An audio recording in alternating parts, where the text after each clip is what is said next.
গণমাধ্যমের ওয়েজ বোর্ডের প্রসঙ্গ আসলেই সম্পাদক মালিকরা বিরোধিতা শুরু করে বলে মন্তব্য করেছেন তথ্য সম্প্রচার উপদেষ্টা নাহিদ ইসলাম। সকালে জাতীয় প্রেস ক্লাবের সাংবাদিকতা কেন পেশা হয়ে উঠতে পারেনি শীর্ষক এক গোলটেবিল বৈঠকে একথা বলেন তিনি। নাহিদ ইসলাম বলেন, সাংবাদিকদের সঙ্গে দাসসুলভ আচরণের সুযোগ নেই। জুলাই আন্দোলনে সাংবাদিকরা ভূমিকা রাখার চেষ্টা করলেও নানা চাপের কারণে তা পারেনি। অন্যদিকে ৯০-এর গণঅভ্যুত্থানে সাংবাদিকরা একসাথে যে ভূমিকা রেখেছিল ২৪-এ তা দেখা যায়নি। এদিকে গণমাধ্যমকে স্বাধীন করতে পৃথক কমিশনের কথাও জানান তথ্য উপদেষ্টা।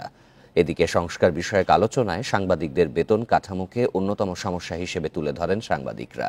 গার্মেন্টস কর্মীদের চেয়ে কম বেতনে কাজ করার মতো করুণ বাস্তবতা সহ নানা অভিজ্ঞতা তুলে ধরে প্রিন্ট ও ইলেকট্রনিক মিডিয়ার জন্য অভিন্ন ওয়েজ বোর্ড গঠনের দাবি জানান বক্তারা। সেই মর্যাদাটা আসলে দিতে হবে।